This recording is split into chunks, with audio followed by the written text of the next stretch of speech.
In today's video, I want to talk about how to end the cycle of toxic relationships and what it is that keeps us stuck in the loop of karmic cycles. Now, it's easy to understand as you get older what makes you tick about another person, what obsessive controlling compulsions that you have, or however you say that words are hard. What you may unconsciously want to control about the other person.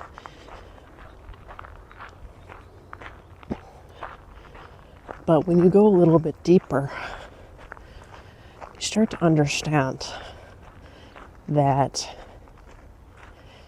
the end of all toxic relationships is when you realize that the only way to truly have a true relationship with another is not through the contents of your mind.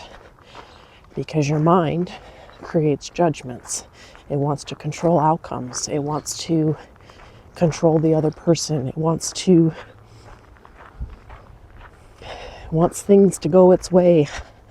It is that separate entity that we always talk about within you that you don't realize unconsciously wants to control your life. So how do we end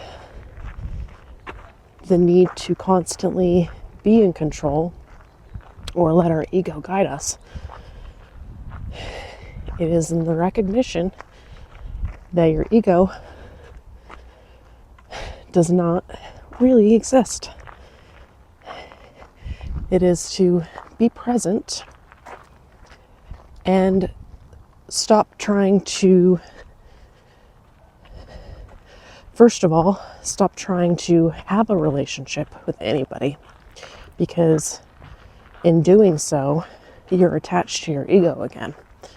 So in order to let go of our ego, we have to let go of the need to be present, or the need to have a relationship, which means let go of every thought that arises that you notice is the old program arising. And so to do this, we have to be acutely aware every time a thought arises, which means to observe our mind, which is what meditation is, to observe our mind. So throughout the day, what you must do is watch every thought that arises. And when you notice your mind going back to that place of wanting to control situations, wanting to try to have a relationship. This is also how you let go of a relationship, is by letting go of the thought attached to that person.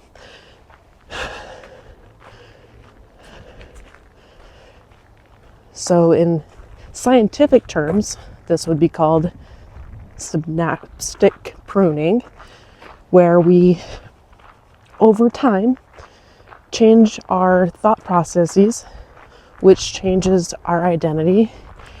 It changes our vibration, because we are letting go of those lower negative thought processes, and that is bringing us out of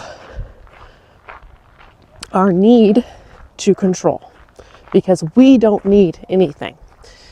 We are already whole and complete. We are already one with the universe. We already have everything that we need. It's our ego. Our ego is what needs. Our ego is what wants to control.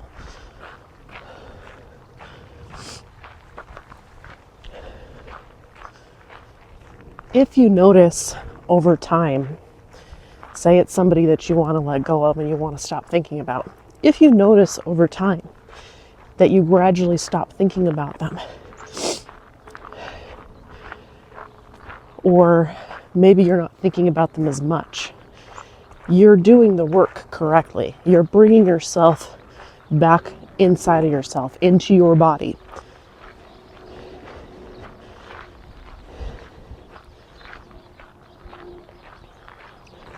Another way that you can practice, I guess we're talking about self-love.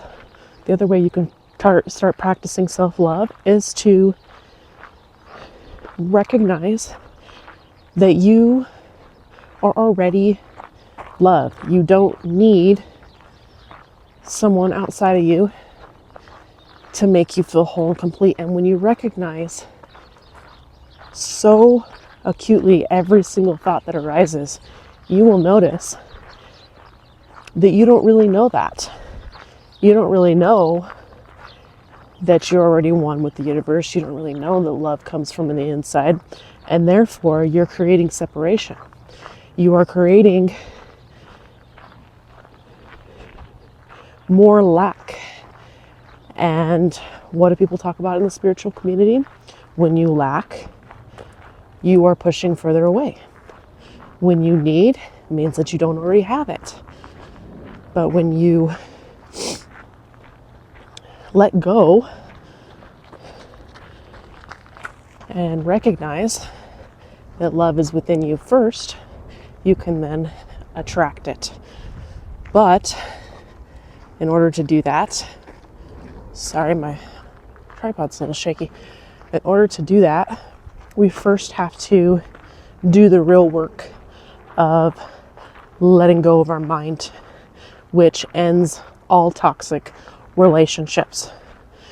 So practice right now. Practice shifting your focus away from whatever thoughts want to arise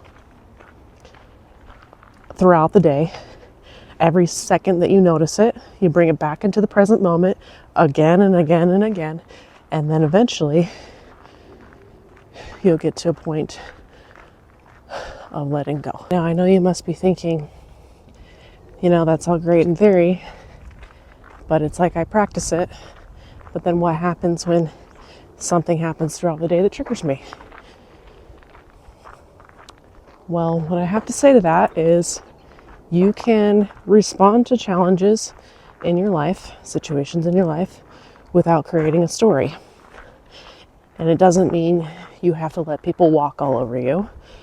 You can still be firm in your positions. You can still, if you need to tell somebody no, you can tell somebody no without creating more ego. So in doing so, you have to be careful to not create a narrative or create more suffering for yourself by creating a narrative, by creating more frustration and anger within you. I'm gonna go back this way. And in doing so, still be firm with people.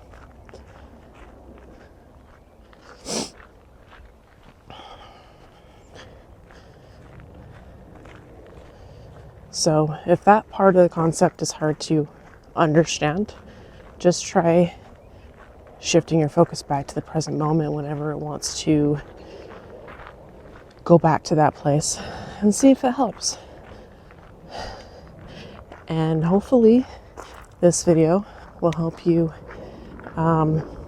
cultivate more of your inner space, will help you learn how to end all of the toxic relationships that arise, and maybe attract someone into your life that is worthwhile, that is worth having, because you're coming from a place of not needing it.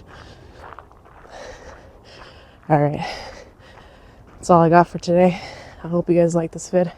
Talk to you later. Peace out. Bye.